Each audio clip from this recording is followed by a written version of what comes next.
e05. Coming to you tonight from the other side. The hilly bourne whence no traveller returns, the darkling plain, the place we go when we are dead. But before we descend into darkness, it's time to meet the panel. The bucket-kicking Clive Anderson. The clog-popping Sean Locke. The mortal coil off-shuffling Andy Parsons. And our very own Alan pushing up the Davies.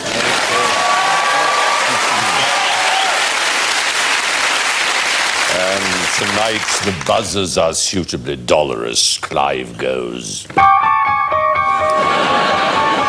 Sean goes.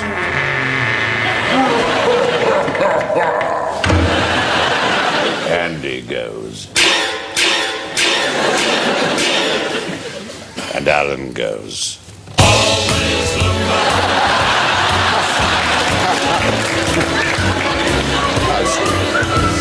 So let's start with something terrifying. This is a marmot, a pot-bellied member of the squirrel family. It's about the size of a cat and squeaks loudly when anxious or alarmed.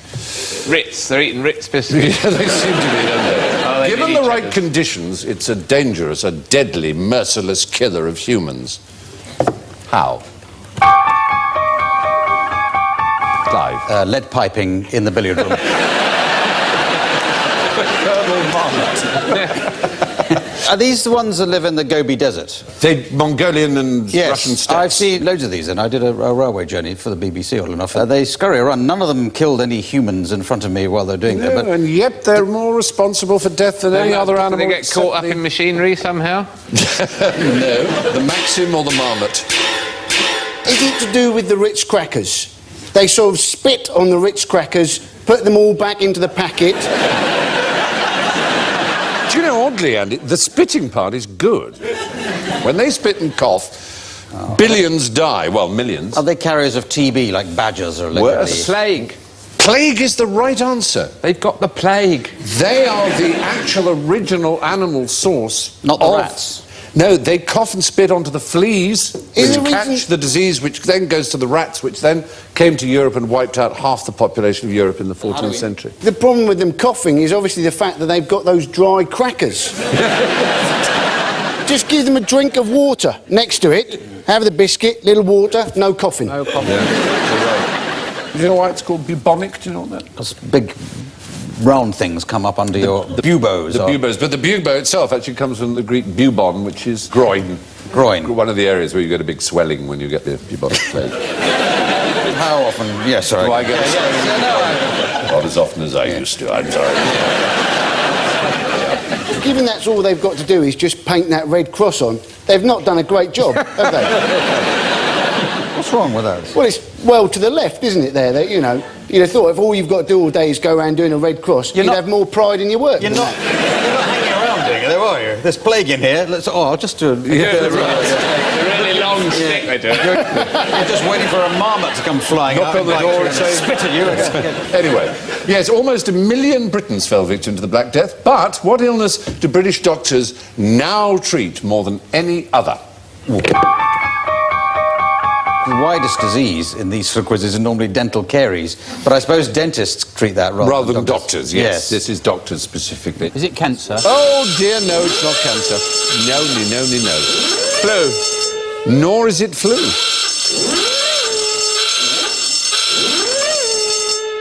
Is it a little niggle that you're not quite sure what it is? But you think it'll be enough to keep you off work for the rest of the week? 3,100,000 people in Britain every year. Pregnancy? Pregnancy isn't a disease, Alan. It would be if Alan got it. I would be surprised. I'll give you a clue then. It begins with D. Death. No. Doctors don't treat death. Dermatitis. Not deafness, not dermatitis. Give us a second letter. It's going to be a vowel. It sounds like. Yes. It sounds like, forgive me, Father, for I have sinned. Dinned. No. Confession. It sounds like confession. Death with a D. Depression. Thank you very much indeed. Well done. Between 7 and 10% of women suffer from depression and about 3 to 5% of men. This is what they call unipolar depression, i.e. not manic depression. If you're going to be depressed, you're luckier if you get manic depression than if you just get plain depression, because you get the upside of I mania. can conquer the world. That kind of feeling, exactly. But now you can't say manic depression, can you? You've got to say bipolar disorder now, haven't you? Isn't that right? Actually, the best people on the subject, Kay Redfield Jameson in America, for example, That's has a written... brilliant book, An Unquiet The Mind. Unquiet Mind is a fantastic... She calls it manic depression or madness. She's seriously manic depressive, takes a lot of lithium. She's also a professor of psychiatry at Johns Hopkins University. Do depressed people mind what you call them? Generally speaking, not, to be honest. I mean, one of the great advantages of certainly manic depression is a sense of humour. Kind of keeps you going because of the loony things you do when you're manic. There was one person who took apart a car, bit by bit, on a huge, laid out a sheet, took apart the engine, sort of did outlines around each part, numbered them, named them. Everything was fantastic. Then, of course, he got the mood swing and was depressed and kicked it all over. The whole thing went to pieces, and so no car, basically. Bits everywhere. But that's bipolar depression. What about just generally feeling a bit miserable and sad about life? Does that count as depression? It's arguably, of course, a very, very difficult condition to diagnose, and people who are cynical about it and think, oh, just walk it off, you know. There is, of course, some truth in that, in as much as exercise is shown to be incredibly helpful for depression. Is that the theory with, you know, you go into a chemist and you can only buy a certain amount of paracetamol because they're worried that you're going to take too much of it? You could always walk down the street, obviously, and then go to the next chemist and buy another lot. But are they hoping that that little walk will make you think, oh, actually, life's not that bad? Or pass an off licence at a strip club. Something to cheer you up, you See think. someone fall in the canal. Swimming with dolphins, that's apparently a very good treatment for depression. Not if they reject you. Not if they go... That takes you to another level. The problem is often the other way round, is severe bruising because the dolphins get too interested in you. And because their penises are a foot long and S-shaped, you're in serious trouble. And that's just the ladies. But while on the subject of depression, what is the saddest song you know? Otis Redding's sad song. That's going to be I sad. always thought something, that song, Labour used it, but D-Ring, things can only get better. Because if you're in a situation where things can only get better, you're seriously screwed up, aren't you? Well, there is a song which has caused suicide. Billie Holiday, isn't it? Say it, you know it. I know, but she sang it. I know, but Write it sounds like a New Order. Say that again? Strange fruit. Not Strange Fruit. That is a great song, Strange Fruit. She said it. Gloomy Sunday. Can I have Well my done. point Award yourself go to 2 points.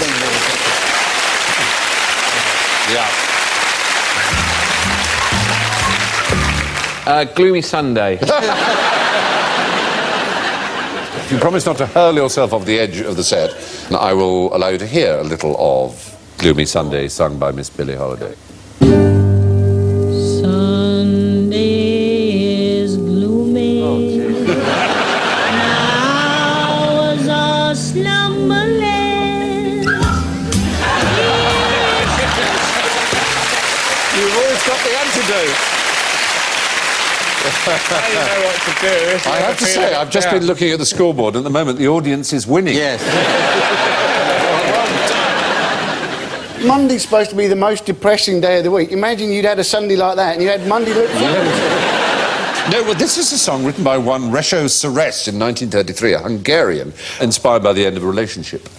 Became an instant hit, and so, flushed with success, he went to his girlfriend and suggested they get back together. A day later, she poisoned herself, leaving a 2-word suicide note.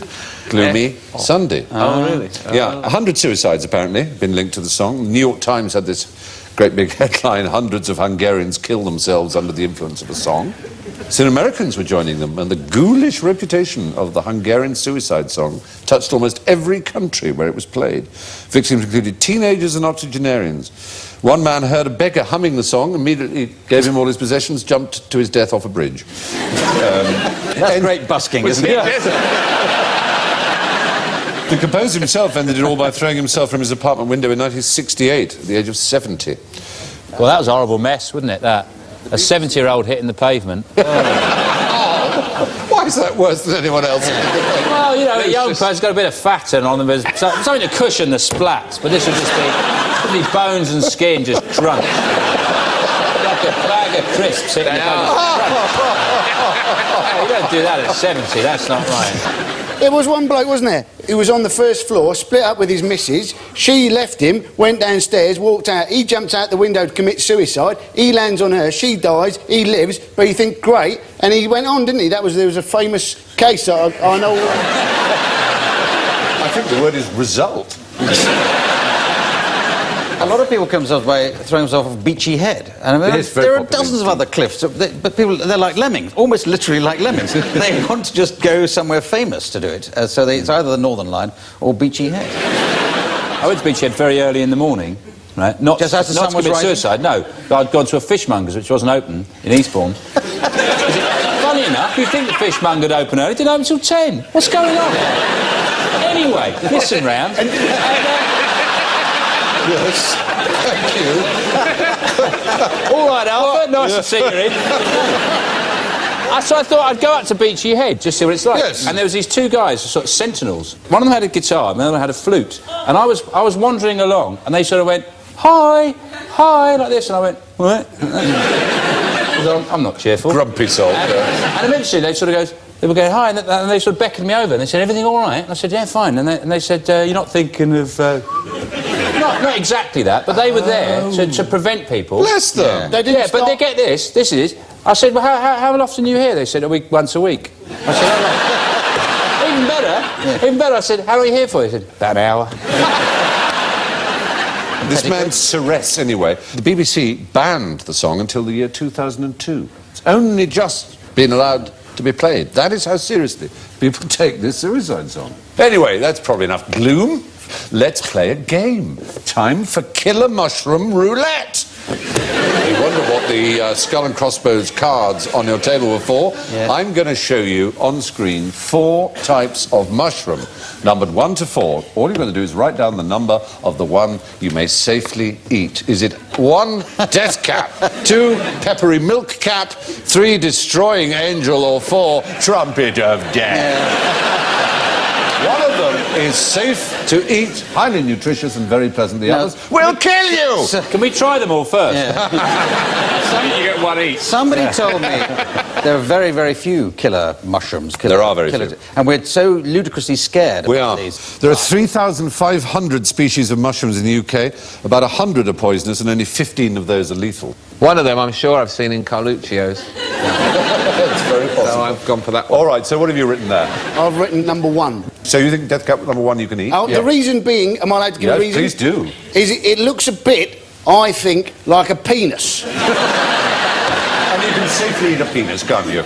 Well, You can. that wasn't going to be my logic, but yes. Clive, you've Well, gone I'm afraid for- I've come for the same answer, I'm afraid, but I thought Number the one. trumpet of death looked like a penis, but there it is. That's a worry, Clive.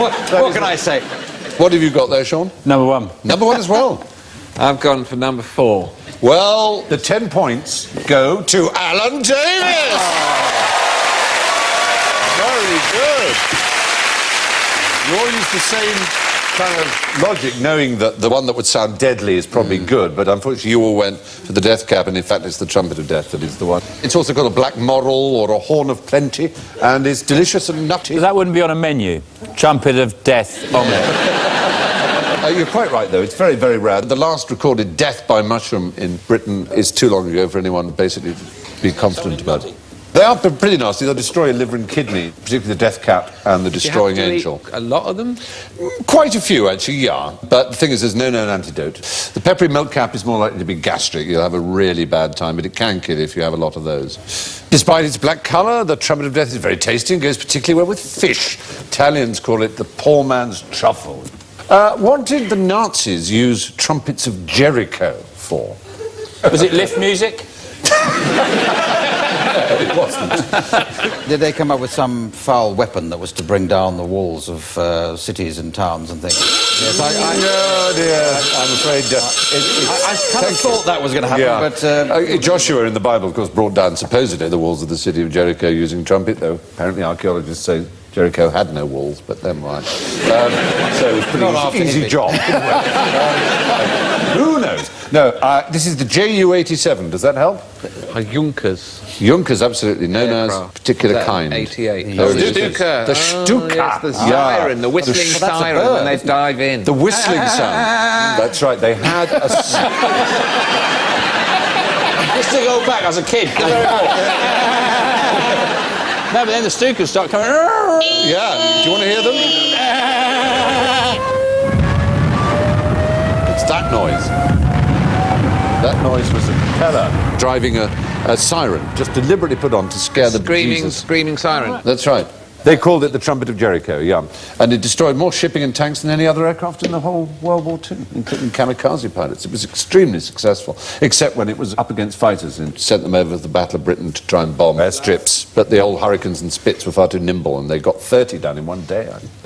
Well, the Americans did the same by using Wagner in their helicopters. Do they still? They still play loud, extremely loud rock music. I've noticed that in their bedrooms. They play it to themselves in the tank during the Iraq War. I mean, you just want to go and say, I tell you what, lovely army, very nice vehicles and things. Do you have any grown-ups anywhere? People who get calm of you. And don't shout and don't think it's clever to wear sunglasses if you're a general. Of all the objections to warfare, it's the use of sunglasses. They're trying to be like pattern. They think it's sexy and cool. But if you it's think from films, they're sexy isn't and cool, you're just going to What be about a ghastly that general who said to the troops he got it all wrong? It's like he was trying to get in with the kids. And he said when the order's given to attack, it's hammer time. And they all looked at him. So he said it again, more serious. It's hammer time. Well, he thought they'd put on like big balloony trousers and go. Can't touch it. Get touched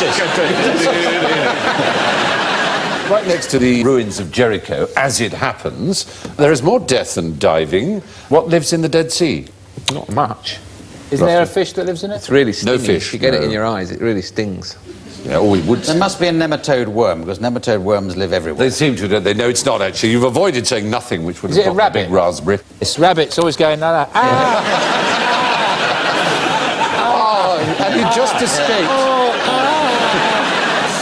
No, the fact there are small little things called extremophiles, which are almost like bacteria, but much, much older life form than bacteria. They look quite tasty. Absolutely piles. So, so what else do we know about the Dead Sea? It's What's below sea level. the lowest place on Earth? The lowest place in England is in Norfolk. But that's not the Dead Sea, it's just dead boring. The Fens. The Fens aren't really in Norfolk. Cambridgeshire. Cambridgeshire more. Talking about lowest exposed areas, I've just had a look at that picture. Yeah. What's he doing with his hands there? He's strangling a rabbit. That's an old euphemism. More rabbits. Just going over there to strangle a rabbit. So can you actually do that in the Dead Sea? You can lie around without... Toss yourself off. fantastic. Yeah, it's fine. They got so many problems with the Palestinians. They go, you have a wank. We don't wank. The sea is supposed to be salty, not the jokes. They send people there on the national health. They do. Quite a lot of conditions right. it supposedly helps. The other thing is, despite the myth, people do drown in the Dead Sea. If you face the wrong way, people can't turn themselves around. There's too much resistance from the water, apparently. It's called natural selection, isn't it? Yeah, I think you may be right. You do know that there are about 250 drownings of people in Britain each year, of which roughly a third are intentional. Bearing that in mind, can you tell me what's interesting about this sad little rodent? It doesn't matter whether he's upside down or... He looks exactly the same. You certainly... No one cares. Is this he a- falls on his back, nobody turns him round. So is this a lemming? And he looks like the devil's arsehole with his mouth. certainly wouldn't want a blowjob off him, would you? The creepy experience. It is a lemming. It's a Norway lemming. They don't actually jump off cliffs. They don't jump off. It was invented by Disney or something. Oh, dear me, it was not invented by Disney, no. There were two myths about it. One, that they commit mass suicide. The other, that it was Disney who invented them. Ah, right. In fact, they didn't. As early as 1908, in an Artemis Children Encyclopedia, he talks about them throwing themselves off cliffs into They the have water. done it. It was when their migratory path hit a cliff. They don't really migrate, but they're fantastic breeders. A mother can produce 80 in a year, and when the population swells, they have to move off to find places where they can eat. So what are we saying? They do throw themselves off cliffs, or they don't throw themselves? They don't. The Disney film, you're quite right, was completely faked. I mean, they made this film called White Wilderness. They had to bus in lemmings from thousands And they tossed them off the cliffs, did they? They did. Well, yes. they sort of dropped them in front of camera in a close-up, a rather pathetic attempt to do it. They're not any more suicidal than any other animal. He's actually trying to do his impression of Einstein in that picture. That's what it is. His tongue's stuck on both of his teeth. It's a rather sweet little tongue. Don't you think? It's a little pretty pink tongue. Watch out for the teeth, Stephen. Yes, sir.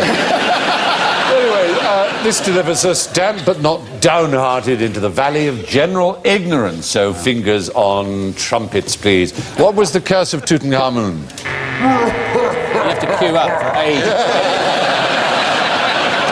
The one that's going to lose me another 10 points Yes. is that anybody interfering with his tomb would be forever cursed. So the mere fact of it, you see, death to all who enter here. Yeah. The fact is, there is no curse, there never was. There's no inscription that even comes close to being a curse of Tutankhamun or of any Egyptian tomb ever.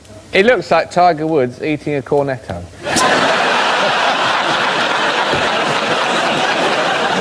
Absolutely right. Lord Carnarvon, who that's the one. was one of the people with Howard Carter who first uncovered or excavated the tomb, died very, very soon afterwards from a shaving accident, probably an infected mosquito bite that he cut. And people thought, oh, it's cursed. There was one of the party that had excavated who died in about 1978, aged 93, and the headline was, Curse of Tutankhamun Strikes Again. Jane Loudon Webb wrote a novel called The Mummy in 1828 about a mummy coming to life and chasing those who had desecrated its tomb. But the fact is that thorough research has shown that only 6 died within the first decade of the opening, and Howard Carter, surely the #1 target as the chief of it, lived for another 17 years. None of these superstitions should be worried about. Touch wood. Now, the Great Fire of London destroyed 13,200 houses, 87 churches, 44 livery halls, and over 4/5 of the city of London with a capital C. How many people died in that 5-day conflagration? I think it's 4 people. It's some very low figure of... I'm going to give you the points because Yes. it's 5 people. 5 people, oh, well. Yeah, very good. Very good. Only 5 are recorded. The maid of the baker who started the fire, Paul Lowell, a Shoe Lane watchmaker, an old man who rescued a blanket from St. Paul's but succumbed to the smoke, and 2 others who fell into their cellars in an ill-fated attempt to recover their goods and chattels. The mayor, actually, Thomas Bloodworth, went back to bed on the first night saying a woman might piss it out. The previous Great Fire in 1212 killed 3,000 people. When does the nursery rhyme Ring-a-Ring-a-Roses date from? Ring-a-ring-a-rose. Whence? Yeah. Oh, sorry. 1102. Wild stab in the dark. Yeah. Not correct, I'm sorry to say. The plague, the bubonic plague. Oh, dear me, no, I'm afraid not. It's nothing to do with the plague or the Black Death at all. It's a complete misconception.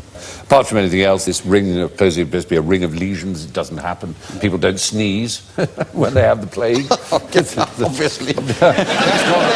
It's the marmots sneeze on you. You told us that. Is that not the reason why people say bless you when you sneeze? No, that's because of the devil getting into you when you sneeze. I thought it was because you had the plague.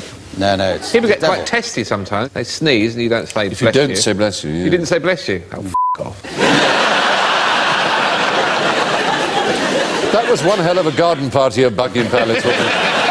It really was. You made quite a name for yourself. It's a very late 18th century American song, first recorded in 1881, but apparently written earlier, has nothing to do with the plague whatsoever. So, what did the man who invented lateral thinking suggest as a solution to solve the Middle East conflict? Is that Edward de Bono in the middle? Edward de Bono lateral thinking? is the man. He invented lateral thinking. Have a game of football, sort it out that way. They could play in the old Gaza Strip, couldn't they? I'll give you 50 points if you get this, because it's so peculiar. Thinking laterally. Well laterally. I mean, so They're playing lateral, it's Monopoly. off the scale. It's weirder than that. They all go to the Dead Sea, right? Yeah. They flip over the wrong way, and whoever can turn over quickest wins. No, this man, this premier thinker of our time, Edward de Bono, suggested sending Marmite to the Middle East. He reasoned thus, and I use the word reason quite loosely, he reasoned that on both sides of the conflict there was a lot of unleavened bread being eaten, and unleavened bread is a shortage of zinc, and a lack of zinc causes aggression. So he planned, as the easiest way, as he saw it, to restore the zinc levels to both sides was to send them lots of Marmite, which is rich in the But stuff. the whole point about Marmite, they advertise on both sides. Some people love it and some people hate it. See them solve the problem, then they have wars between the pro-Marmiters and the anti-Marmiters. It makes a war for He again. didn't think it through, did he? Where do you stand on Bovril? Do you like it? I never stand on Bovril. I thought It's a stupid thing to do. But I quite like the taste of it, I have to say. And did he put that forward as a serious suggestion, or was it one of those days where he just really was taking the day off? 5 to 5 on a Friday. Yeah. I see. All right, here's one. This was a Foreign Office committee he was talking to. It wasn't just something he said in the pub. He was on a think tank, and he was reporting to the Foreign Office, and they were listening to him. Marmite. They should have done it in Ulster. Yes. Should have made that the homeland for the Jews. Just for fun. Like a sort of problem theme park, all in one place. Well, I think we've come to the end. That leaves the divertissement of the score. We're going to start with tonight's, I'm afraid, didn't do quite as well as anybody else, sir. And it's Clive Anderson with minus 24 points. Oh, at least. I got many more than that. There you go. And in a very creditable third place, Alan Davis with minus 15. Then comes Sean with minus 8. Thank you. With a staggering 0, it's Andy Parsons. But that means tonight's shock winner with 2 points is the audience.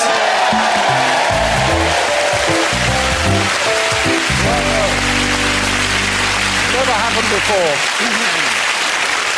Well, on that bombshell, the time has come to leave the shadow of the Valley of Death behind us. Thank you to Clive, Andy, Sean and Alan. And I leave you with this thought, courtesy of the great Johnny Carson. For 3 days after death, hair and fingernails continue to grow, but phone calls taper off. So there's an answer. Do be careful out there. Congratulations.